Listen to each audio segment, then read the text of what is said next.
Abogado Jaime Barros, bienvenido a TV Cúcuta.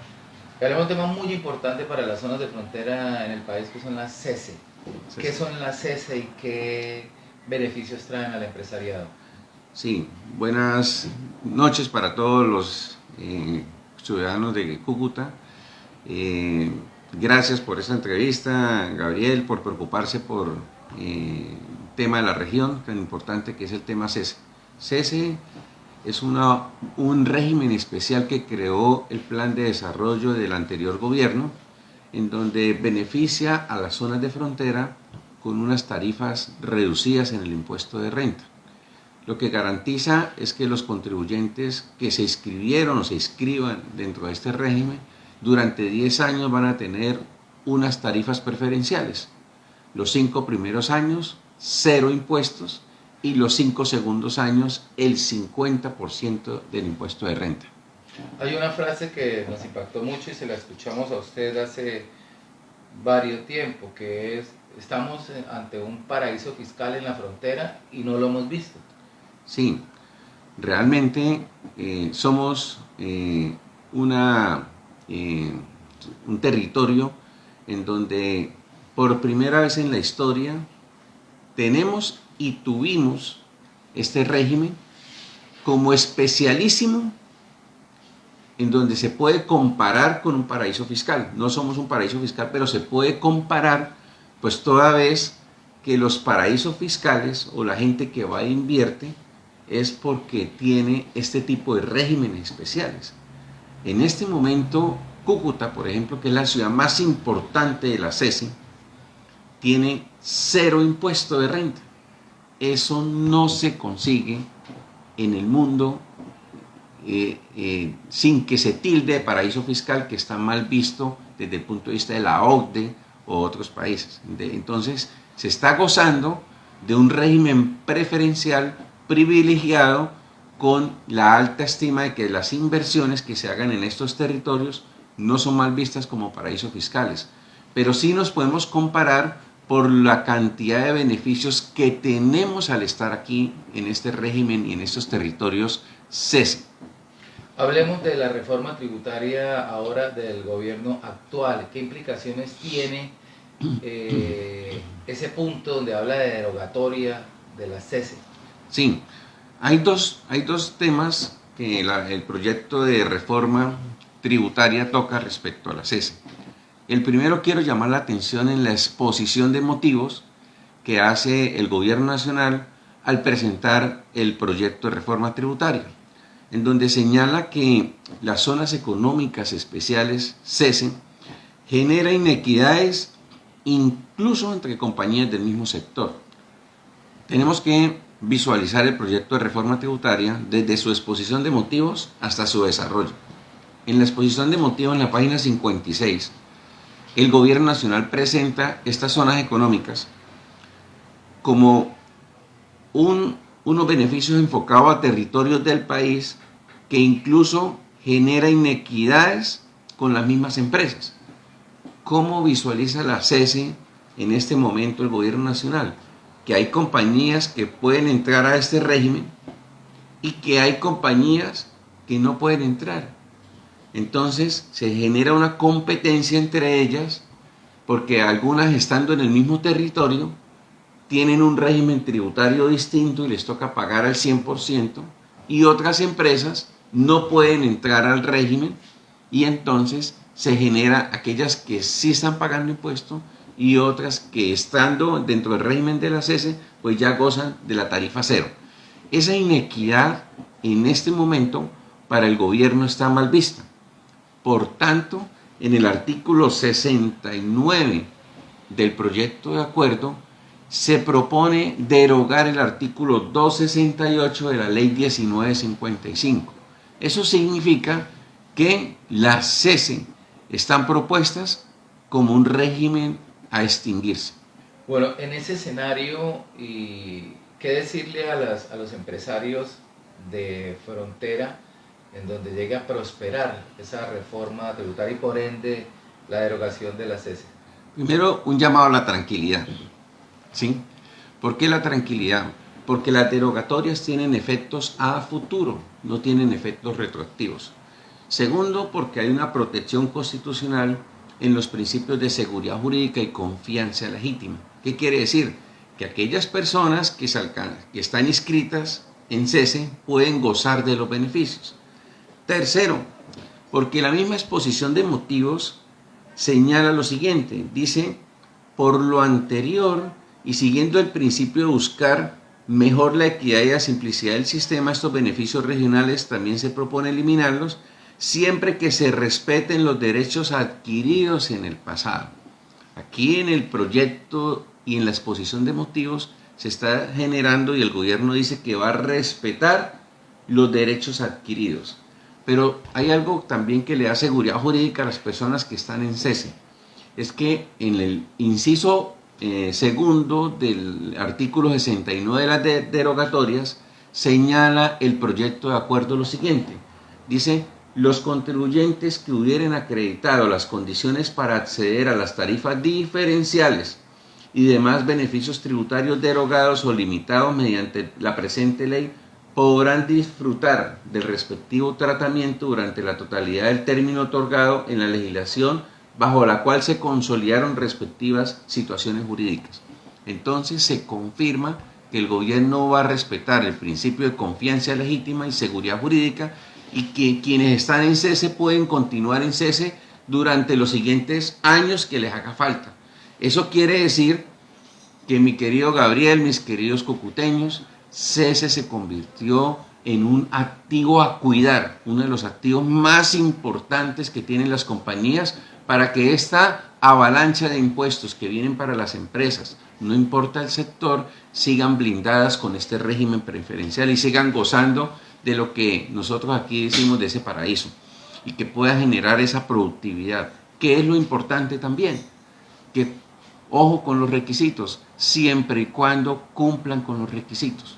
Ok, pregunta, arranca el proceso de reforma tributaria, se habla de las ceses de derogatoria, ¿se va a demorar ese proceso mucho o poco? Pero a fecha de hoy, el empresario que esté atraído por ese atractivo de las ceses, ¿se puede inscribir? ¿Se puede meter? Sí, precisamente aquí hay un tema muy importante. Hoy las compañías se pueden inscribir en cese. Hoy está vigente el régimen y se pueden inscribir las compañías hasta el 27 de diciembre de este año. Entonces, hay un tema de que quienes se inscriban antes de que quede derogado el régimen podrán disfrutar los siguientes 10 años. El problema está en que normalmente una reforma tributaria no se va a demorar 6 meses en aprobarse. Tenemos la experiencia que el proyecto de reforma tributaria, por los demás anunciados por el gobierno nacional, no creo que se demore en estudio y en aprobación más de 2 meses. Lo que quiere decir es que hay que invitar a todas las personas que aún no están en cese. Queremos invitar a todos los ciudadanos y a todos los empresarios que tengan dudas sobre este régimen, si tienen dudas si se pueden inscribir o no, en que les queda este término mientras que se aprueba la reforma tributaria. Es decir, ya no es hasta diciembre, sino puede ser un lapso de 20 días o un mes, porque una vez derogado la ley, el régimen no existe y ya pierde vigencia hacia futuro. Entonces, mis queridos cucuteños, mis queridos escuchas de TV Cúcuta, realmente el tema de la cese está a puertas, ahora sí, de derogarse y acabarse.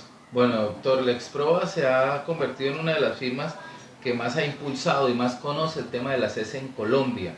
Hay un espacio próximo para empresarios y para profesionales hablando de capacitación y conocimiento de las normas. Hablemos de ese seminario que tienen planteado para la región, sí, y para el país. Definitivamente la empresa se ha preocupado y se ha especializado en el tema corporativo, en el tema de los empresarios, en asesorar el sector productivo.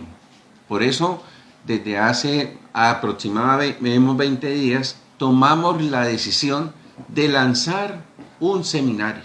Ese seminario en donde queremos hacer una especie de invitación a todos los empresarios para que visualicen todo lo que tenga que hacer antes de que quede aprobado la reforma tributaria para que blinde sus activos, sus ingresos, sus utilidades y pueda permanecer en el tiempo. Es posible hacer todo este tipo de ajustes, es posible hacer todo este tipo de decisiones a tiempo antes de que quede aprobada la reforma tributaria, porque esta reforma tributaria particularmente tiene un objetivo claro, que es mayor carga tributaria, mayores tributos, y obviamente que a los empresarios estamos generando una carga adicional, que se están generando dobles tributaciones y, lo más preocupante, hasta una confiscación de algunos sectores económicos que hoy con buenas decisiones los empresarios pudieran evitar. Por eso la invitación es a que nos acompañen el 19 de agosto. Sí, el próximo 19 de agosto invitar a todos los empresarios, a todos los colegas, al seminario de las perspectivas tributarias, laborales y financieras de lo que tiene que ver con las reformas que está próximamente el gobierno Petro a radicar y otras que ya radicaron. ¿Qué vamos a hacer ese día? Vamos a tener el estudio de toda esta planeación tributaria, de toda esta planeación aduanera, de toda esta planeación cambiaria, porque viene la apertura de la frontera y tenemos que saber cómo vamos a movernos, cuáles son los impactos fiscales, cómo son los impactos laborales, cuáles son los impactos financieros. Hoy la ministra del Trabajo señaló que los contratos de servicios profesionales se van a acabar y resulta que el empresario que hace los contratos tiene que saber cuál va a ser la nueva forma de contratar, cuáles son las decisiones financieras inteligentes en este momento que tenemos que hacer en visualización a lo que va a pasar. Hoy tenemos la oportunidad de observar el futuro y tenemos la oportunidad de tomar decisiones acertadas. Esa es nuestra misión con los empresarios, preocuparnos por su bienestar, preocuparnos por su seguridad jurídica y sobre todo que este tipo de reformas ya no podemos decir que los tomó de sorpresa. Planear, visualizar a corto y a mediano plazo para que sus activos, para que sus ingresos, para que la estabilidad de la empresa continúe y por todo lo contrario genere mayor capacidad y tenga una ventaja competitiva en el país, es nuestra misión. Ese es el verdadero objetivo del seminario. Por otra parte, vamos a lanzar el instituto, que es un instituto de la prueba y ciencia de los hechos, que se va a dedicar a la investigación probatoria, primer instituto en el mundo, Gabriel y mis queridos cucuteños, en donde nos vamos a dedicar desde el punto de vista de la investigación científica del derecho y de los hechos a generar conocimiento. Hablemos un poquito de ese instituto. Eso es un tema histórico para la región y hablemos un poquito de fechas, características de esa iniciativa. Sí, el instituto básicamente se genera o se crea con la necesidad de los análisis que hemos venido nosotros haciendo desde el punto de vista normativo y probatorio y queremos generar de Cúcuta para Colombia y para el mundo conocimiento científico. Estamos necesitando investigadores, estamos generando una diferenciación importante. ¿Quiénes se van a beneficiar? Se van a beneficiar nuestros clientes, se va a beneficiar la región, se va a beneficiar el conocimiento. Nosotros conocemos de plano que la prueba es el poder, que teniendo usted la prueba en la mano es el conocimiento, y hay una frase que todos conocemos que dice: dame la prueba y te daré ¿qué? El derecho. Pero desafortunadamente nos quedamos en palabras, porque nadie se dedicó nunca a estudiar la prueba. Nos dedicamos a estudiar que la sustancia y nos dedicamos a estudiar el proceso. Pero ¿quién estudia la prueba por encima de la norma y por encima del derecho? Nadie está estudiando eso. El Instituto de la Prueba y de la Ciencia de los Hechos nos vamos a llenar ese espacio. Vamos a generar ese conocimiento y vamos a generar desde aquí, desde esta ciudad, el verdadero poder que vamos a ir a llevar a todo el mundo. La prueba es el lenguaje universal de todo el mundo. La misma prueba es en Cúcuta y la misma prueba es en Alemania. son los mismos hechos. El problema es el conocimiento científico. Y aquí nosotros vamos a empezar a colocar ese escenario, vamos a colocar esos primeros pasos para ir un paso adelante.